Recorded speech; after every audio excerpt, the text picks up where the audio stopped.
మూడో రకమైనటువంటి తరంగాలు తీటా తరంగాలు. ఈ తీటా తరంగాలు ఎప్పుడైతే మానవ మస్తిష్కం ద్వారా ప్రయాణిస్తాయో అప్పుడు ఆ వ్యక్తికి తన శరీరంలో ఉన్నటువంటి అనారోగ్యము, ఉదాహరణకు తలనొప్పి లేకపోతే తీవ్రమైన అనారోగ్యాలు ఏవైతే ఉన్నాయో అవన్నీ కూడా హీలింగ్ జరిగేటువంటి స్టేట్ అన్నమాట. సో ఎప్పుడైతే బ్రెయిన్ తీటా వేవ్స్ని రిసీవ్ చేసుకుంటుందో ఆ శరీరం పైన ఉన్నటువంటి రుగ్మతలన్నీ కూడా హీల్ చేయబడతాయి. దట్స్ ఇట్, అది తీటా తరంగాలు. Fourth type of brain waves ఏంటంటే డెల్టా తరంగాలు. ఈ డెల్టా తరంగాలు దేన్ని రిప్రజెంట్ చేస్తాయంటే డీప్ స్లీప్, గాఢమైనటువంటి నిద్ర, కలలు కూడా రాని గాఢమైనటువంటి నిద్ర స్థితిలో ఈ డెల్టా తరంగాలు మానవ మస్తిష్కం ద్వారా ప్రయాణించడం జరుగుతుంది. ఈ డెల్టా తరంగాలు హ్యూమన్ బ్రెయిన్ని తాకిన టైంలో హ్యూమన్ గ్రోత్ హార్మోన్ అని కొన్ని హార్మోన్స్ ఉంటాయి. ఆ హార్మోన్స్ రిలీజ్ అవ్వటం వలన ఆ వ్యక్తికి యాంటీ ఏజింగ్ అంటే వాళ్ళు వయసు తగ్గడం అనేది జరుగుతుంది. ఇదే డెల్టా తరంగాలను మనం మెడిటేషన్లో కూడా రిసీవ్ చేసుకోవచ్చు. రైట్ ఫ్రెండ్స్, జనరల్గా నిద్రపోయినప్పుడు బాగా నిద్రపోయి ఎవరైనా లేచారనుకోండి, సో వాళ్ళ ఫేస్ చూడగానే చాలా గ్లోఫుల్గా ఉంటుంది. బికాస్ ఆ యాంటీ ఏజింగ్ హార్మోన్ అనేది రిలీజ్ అయ్యడం వలన తాత్కాలికంగా వాళ్ళ ఫేస్లో, వాళ్ళ బాడీలో ఒక రకమైనటువంటి గ్లో కనిపిస్తుంది. అదే యాంటీ ఏజింగ్ హార్మోన్ని హ్యూమన్ గ్రోత్ హార్మోన్ అంటాం, హెచ్జిహెచ్. ఈ హార్మోన్ కనుక మనం మెడిటేషన్లో మన బ్రెయిన్ డెల్టా స్టేట్కి రీచ్ అయ్యే విధంగా సాధన చేసి పొందగలిగితే యాంటీ ఏజింగ్ అనేది కంప్లీట్గా మన బాడీ మీద ఇంపాక్ట్ చూపిస్తుంది. ఇది డెల్టా తరంగాలు. And coming to the last type of brain waves, they are the gamma waves అంటాము.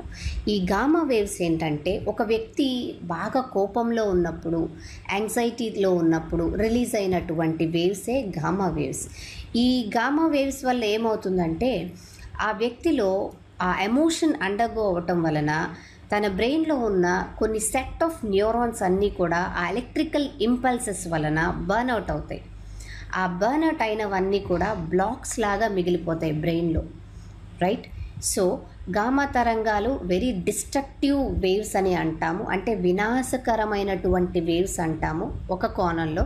కానీ ఇవే గామా తరంగాలు మెడిటేటివ్ స్టేట్లో ఒక మనిషి, ఒక సాధకుడు తన బ్రెయిన్ ద్వారా ఇవి పాస్ అవుతున్నట్లయితే కనుక, వీటిని రిసీవ్ చేసుకుని వాటిని హ్యాండిల్ చేయగలిగినట్టయితే కనుక మీరు ఏదైతే మీ ఎడ్యుకేషన్ పరంగా, మీ కాంపిటేటివ్ ఎగ్జామ్స్ పరంగా ప్రిపేర్ అవుతున్నారో అవన్నీ కూడా స్టాంప్డ్గా మీ మెమరీలో స్టోర్ అవుతాయి. రైట్, ఇంక్రీజ్డ్ గామా వేవ్స్ ఎప్పుడు కూడా పాజిటివ్ రిజల్ట్స్ని ఇస్తాయి, ప్రొవైడెడ్ వాటిని మెడిటేటివ్ స్టేట్లో జనరేట్ చేసినట్లయితే. అవే గామా వేవ్స్ మనం నాన్ మెడిటేటివ్ స్టేట్, అంటే మనం ఎరుకలో ఉన్నప్పుడు, ఎవరి మీదైనా బాగా కోపం వచ్చినప్పుడు, యాంగ్జైటీతో ఉన్నప్పుడు, స్ట్రెస్లో లేకపోతే సమ్ అదర్ ఇష్యూస్లో ఉన్నప్పుడు గామా వేవ్స్ రిలీజ్ అవుతాయి. అయితే అవి డిస్ట్రక్టివ్ వినాశకరమైనటువంటి గామా వేవ్స్ అన్నమాట. రైట్ ఫ్రెండ్స్, సో ఈ విధంగా ఈ 5 రకాలైనటువంటి తరంగాలు మానవ మస్తిష్కం ద్వారా ప్రయాణించడం జరుగుతుంది. సో మెడిటేటివ్ స్టేట్లో ఒక బిగినర్ కానీ, కొన్ని సంవత్సరాల సాధన చేసిన వారైనా కానీ మహా అయితే ఆల్ఫా స్టేట్ని రీచ్ అవ్వగలరు. ఆల్ఫా స్టేట్ అంటే ఆల్ఫా బ్రెయిన్ వేవ్ని వాళ్ళు రిసీవ్ చేసుకోవడం మొదలు పెడతారు. సహజంగా అందరూ ఉండేది బీటా స్టేట్. ఎప్పుడైతే మన మస్తిష్కము ఆలోచనలు లేని స్థితికి చేరుకుంటుందో, థాట్లెస్ స్టేట్కి చేరుకుంటుందో, అప్పుడు మన బ్రెయిన్ ఆల్ఫా వేవ్స్ని రిసీవ్ చేసుకోవడం మొదలు పెడుతుంది. ఫ్రెండ్స్, ఇంకొక ఇంపార్టెంట్ విషయం ఏంటంటే అబౌట్ బ్రెయిన్, మనకి 2 టైప్స్ ఆఫ్ మైండ్స్ ఉంటాయి, conscious and sub conscious mind. So మీరు ఏ కాంపిటేటివ్ ఎగ్జామ్కి ప్రిపేర్ అయినా, లేకపోతే సమ్ ఆఫ్ ద అదర్ స్టడీస్లో ఇన్వాల్వ్ అయినా, right, what ever it might be, మీరు ఏదైతే ఎరుకలో ఉండి, అంటే కంప్లీట్గా మీరు మెలకువలో ఉండి ఒక విషయాన్ని వింటున్నా, స్వీకరిస్తున్నా, అప్పుడు మీ కాన్షియస్ మైండే రిసీవ్ చేసుకుంటుంది. రైట్ ఫ్రెండ్స్, కాన్షియస్ మైండ్తో రిసీవ్ చేసుకున్నవన్నీ కూడా స్టోర్ అవుతాయి. కానీ మళ్ళీ వాటిని మనం ఎక్కడైనా ప్రజెంట్ చేయాలనుకున్నాం అనుకోండి, వాటిని మళ్ళీ మనం క్విక్గా రిసీవ్ చేసుకోలేము, మళ్ళీ నెమరు వేసుకోలేము. బికాస్ కాన్షియస్ మైండ్ అనేది టెంపరరీ మెమరీ లాంటిది. It's a temporary memory. So అది కాలక్రమేణా ఎరేజ్ అయిపోతూ ఉంటాయి అన్నమాట. కాన్షియస్ మైండ్లో స్టోర్ అయినవన్నీ కూడా కాలక్రమేణా ఎరేజ్ అయిపోతూ ఉంటాయి. కాలక్రమేణా ఎరేజ్ అవ్వచ్చు, లేదా మనకి తెలియకుండా కొన్ని భావోద్రేకాలకు, డిస్టర్బెన్సెస్కి అండగో అయ్యామనుకోండి, వ్యక్తిపరంగా కానీ, పరిస్థితుల పరంగా కానీ, ఫైనాన్షియల్గా కానీ ఏవైనా ప్రాబ్లమ్స్లో ఉన్నామనుకోండి, ఆ కాన్షియస్ మైండ్లో ఉన్నవన్నీ కూడా ఎరేజ్ అయిపోతాయి. సో బెస్ట్ వే ఏంటంటే, మనం చదివింది గుర్తుపెట్టుకోవాలన్నా, లేకపోతే సమ్ అదర్ ప్లేస్లో మనం ప్రజెంట్ చేయాలన్నా, బెస్ట్ వే ఏంటంటే మీరు ఏదైతే గుర్తుపెట్టుకోవాలి అని అనుకుంటున్నారో దాన్ని డైరెక్ట్లీ సబ్ కాన్షియస్ మైండ్లో స్టోర్ చేయడం. I think I'm clear, right? Sub conscious మైండ్లో స్టోర్ చేయడం. సబ్ కాన్షియస్ మైండ్లో స్టోర్ చేయాలి అంటే ఎలా? బిఫోర్ డూయింగ్, అంటే ఎలా స్టోర్ చేయాలో చెప్పడానికి ముందు లెట్ మీ టెల్ యూ, అసలు బ్రెయిన్ ఏ విధంగా వర్క్ చేస్తుందో ఒక సింపుల్గా చెప్తాను. బ్రెయిన్ 1 hour కన్నా ఎక్కువసేపు దేన్ని హ్యాండిల్ చేయలేదు, రైట్? 1 hour కన్నా ఎక్కువసేపు మీరు చదివినా మీకు అది గుర్తుండదు. జస్ట్ మీరు మీదే ఒకసారి రికలెక్ట్ చేసుకోండి. 1 hour కన్నా ఎక్కువసేపు, ఫర్ 4 hours 5 hours మీరు ఎక్కువసేపు అలా కూర్చొని చదివేసుకున్నారనుకోండి. So after 4 or 5 hours try this. మీరు చదివిన కాన్సెప్ట్ మీద కొన్ని అన్కంఫర్టబుల్ క్వశ్చన్స్ అంటే ఏ క్వశ్చన్ అడిగినా మీకు వెంటనే దాని ఆన్సర్ గుర్తు రావాలి.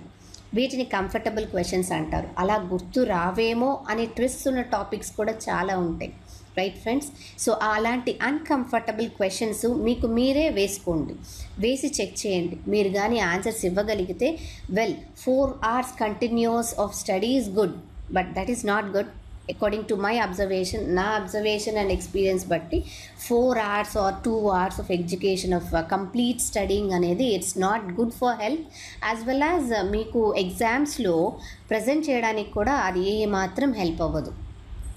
సో ఫ్రెండ్స్, బ్రెయిన్ ఎటువంటి వాటిని సబ్ కాన్షియస్ మైండ్లో డైరెక్ట్గా స్టోర్ చేయగలదు అంటే, మీరు ఏదైనా చదువుతున్నప్పుడు ఆఫ్టర్ ఎవ్రీ 1 hour ప్రతి గంట సేపటి తర్వాత ఒక 20 minutes బ్రేక్ ఇవ్వండి. 20 minutes, not more than 20 minutes or 30 minutes, okay, right? 20 to 30 minutes break ఇవ్వండి. ఈ 20 to 30 minutes బ్రేక్లో మీరు బాగా ఇష్టపడే ఒక పనిని చేయండి, రైట్? డోంట్ సిట్ ఐడిల్గా కూర్చోవద్దు. మీకు బాగా ఇష్టమైనటువంటి పని చేయండి. ఆ పని ఏదైనా కావచ్చు. మీకు మ్యూజిక్ వినాలని ఉందా, వినండి. లేదా ఎవరితోనైనా ఫోన్ మాట్లాడాలనుకుంటారా, మాట్లాడండి. But do that only for 20 to 30 minutes, అంతకన్నా ఎక్కువసేపు చేయొద్దు. ఈ 20 to 30 minutes టైం గ్యాప్లో ఏం జరుగుతుందంటే, అప్పటి వరకు మీరు ఏదైతే మీ బ్రెయిన్లోకి ఇన్పుట్ కింద ఇచ్చారో, మీ ఎడ్యుకేషన్, మీరు చదువుతూ some formulas or some equations ఏదో ఒకటి ఇస్తారు, రైట్? సో అవంతా కూడా అక్యుములేట్ అయ్యి సబ్ కాన్షియస్ మైండ్లో స్టోర్ అవుతాయి. అలా స్టోర్ అయిన తర్వాత ఈ 20 or 30 minutes గ్యాప్ తర్వాత మళ్ళీ మీరు అదే సబ్జెక్ట్ని లేకపోతే సమ్ అదర్ సబ్జెక్ట్ని తీసుకొని స్టార్ట్ చేయండి. ఇంకొకసారి రివైజ్ చేయండి. జస్ట్ అన్ ఓవర్ వ్యూ, ఒక గ్లాన్స్, రైట్? ఆ గ్లాన్స్ ఇచ్చి మీరు హాఫ్ అన్ అవర్ బ్యాక్ చదువున్నారు కదా, దానిపైన ఒక అన్కంఫర్టబుల్ క్వశ్చన్ని మీకు మీరే వేసుకొని ట్రై టు ఆన్సర్. మీరు డెఫినెట్గా ఆన్సర్ చేయగలరు. బికాస్ ఈ 30 minutes గ్యాప్లో brain has done it's work. ఏం చేసిందంటే మీ సబ్ కాన్షియస్ మైండ్లోనే డైరెక్ట్గా స్టోర్ చేసేసింది, right friends? That is how the brain works. Sub conscious మైండ్లో డైరెక్ట్గా స్టోర్ చేయాలి అంటే you should know how to work with the sub conscious mind. ఆ సబ్ కాన్షియస్ మైండ్తో ఏ విధంగా మనము వర్క్ చేయొచ్చు అన్నది తెలియాలి. సబ్ కాన్షియస్ మైండ్తో వర్క్ చేయాలి అంటే one and only way is to, అంటే ఒకే ఒక దారి ఏంటంటే, మీ బ్రెయిన్ ఆల్ఫా తరంగాలను రిసీవ్ చేసుకునే విధంగా అలవాటు చేయాలి. ఫర్ ఎగ్జాంపుల్, ఒక వ్యక్తికి బాగా పియానో నేర్చుకున్నారు అనుకుందాం, రైట్? పియానో నేర్చుకున్నారు, 1 year అయింది, రైట్? సో 1 year తర్వాత ఆ వ్యక్తి ముందు పియానోని ప్లేస్ చేసినప్పుడు ప్లే చేయమంటారు. ప్లే చేయగలరా, చేయలేరా? ఎస్, కాన్ఫిడెంట్గా ప్లే చేయగలరా? చేయలేరు. వై? బికాస్ ప్రాక్టీస్ లేదు. బాగా నేర్చుకున్నారు, కానీ ప్రాక్టీస్ లేకపోవటం వలన దాన్ని ప్లే చేయలేకపోయారు, రైట్.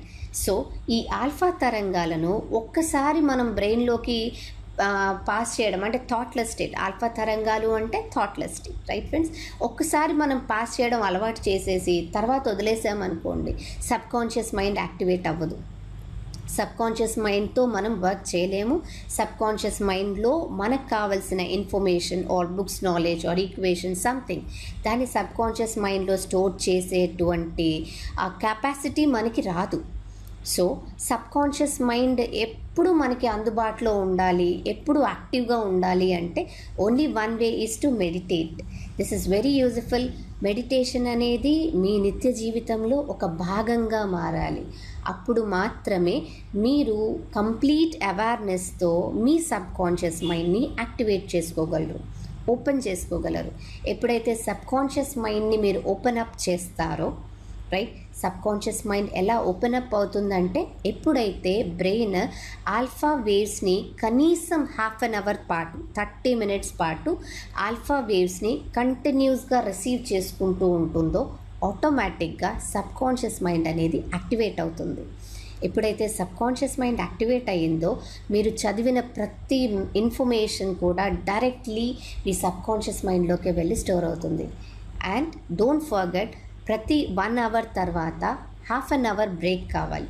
ఆ హాఫ్ అన్ అవర్ బ్రేక్లో కూడా ఐడిల్గా ఉండకూడదు. Do some or the other activity. ఏదో ఒక యాక్టివిటీ చేయాలి. ఆ యాక్టివిటీ మీకు నచ్చిందై ఉండాలి, రైట్. మీ మనసుకి ఒక రకమైన రిలాక్సేషన్ ఇచ్చేదై ఉండాలి. బికాస్ ఎప్పుడైతే మైండ్ రిలాక్స్డ్గా ఉంటుందో అప్పుడే కాన్షియస్ మైండ్లో చేరినటువంటి డేటా, ఇన్ఫర్మేషన్, లేకపోతే మీరు చదివిన సబ్జెక్ట్ అంతా కూడా మీ సబ్ కాన్షియస్ మైండ్లోకి పర్మనెంట్గా స్టోర్ అవుతుందన్నమాట. సో ఫ్రెండ్స్, ఆ పీస్ ఆఫ్ మైండ్ని అచీవ్ చేయాలి అంటే meditation is very very necessary. So this is a humble request to all the people. ఇది వ్యూ చేస్తున్న ప్రతి ఒక్క పర్సన్కి ఏమంటే, మీరు మీ లైఫ్లో ఒక సక్సెస్ని ఎక్స్పీరియన్స్ చేయాలి, సక్సెస్ కావాలి అని అనుకుంటే గనక మెడిటేషన్ని కూడా మీ లైఫ్లో ఒక భాగంగా చేసుకోండి. And one more important thing ఇక్కడ అడ్రస్ చేసేది ఏమంటే, మనం ఏదైతే ఆలోచిస్తామో అదే మన జీవితంలోకి వస్తుంది అని చెప్పి చాలా చోట్ల మీరు వినే ఉంటారు. యద్భావం తద్భవతి, రైట్. సో నువ్వేదైతే ఆలోచిస్తావో అదే నువ్వు అవుతావు అని. బట్ ఫ్రెండ్స్, ఇక్కడ నేను మీకు చెప్పాల్సింది ఏంటంటే, మీరు ఆలోచిస్తే సరిపోదు. యువర్ ఇంటెన్షన్, ఆలోచన అంటే నాకు ఒక ఇల్లు కావాలనుకున్నాను అనుకోండి. సో ఇల్లు కావాలి అనుకున్నంతసేపు నాకు ఒక ఇల్లు వచ్చేస్తుందా? సొంత ఇల్లు రాదు. ఆలోచనతో పాటు దానిపైన నేను ధ్యాస పెట్టాలి, అటెన్షన్. ఇంటెన్షన్తో పాటు అటెన్షన్ కావాలి. ఐ హ్యావ్ టు, నేను దానికి కొంత ఎఫర్ట్ పెట్టాలి. నాకు ఇల్లు కావాలి అంటే ముందు నేను వెతకడం ఆరంభించాలి కదా, రైట్. సో అటెన్షన్ పెడితే వెతికితే సరిపోదు, వెతకటంతో పాటు యాక్షన్ కావాలి. అంటే ఓకే, నాకు కావాల్సిన double bedroom are some other house నాకు దొరికింది. సో దీన్ని ఎంత రేట్లో కావాలి, ఎంత ప్రైస్ నేను ఇవ్వగలను, that is action. Did you get me? So friends, మనము ఏదో ఆస్పైర్ చేయాలి అనుకుంటాము. బట్ చాలామంది ఏం చేస్తామంటే, ఒక కాంపిటేటివ్ ఎగ్జామ్కి వెళ్ళే ముందు చాలా తక్కువ ప్రిపేర్ అవుతారు. నేను అబ్జర్వ్ చేసిన వరకు చాలా తక్కువ ప్రిపేర్ అవుతారు. There is an intention. వాళ్ళకి ఒక ఇంటెన్షన్ ఉంది, నేను ఈ కాంపిటేటివ్ ఎగ్జామ్లో గెట్ ఇన్ అవ్వాలి, నేను త్రూ అవ్వాలి, క్వాలిఫై అవ్వాలి అని. But there is no attention. కొంతమంది అటెన్షన్ కూడా పెడతారు, but there is no action. Action అంటే ఏమంటే, వాళ్ళు ఆ అటెన్షన్ని 100% అచీవ్ చేయడానికి కావాల్సినదే యాక్షన్. సో మీరు చదువుతున్నటువంటి ఏ ఫీల్డ్లో, మీరు స్టూడెంట్ అవ్వచ్చు, లేకపోతే సమ్ అదర్ కాంపిటేటివ్ ఎగ్జామ్కి ప్రిపేర్ అయ్యే ఒక ఆస్పిరెంట్ అవ్వచ్చు, what ever it might be friends, mix దీన్ని, మెడిటేషన్ని మీ నిత్య జీవితంలో ఒక భాగంగా చేసుకొని మిమ్మల్ని మీరు ఒకసారి చెక్ చేసుకోండి. Fine. So you will observe a number of miracles and manifestations. మీ జీవితంలో ఎన్నో మేనిఫెస్టేషన్స్ జరుగుతాయి.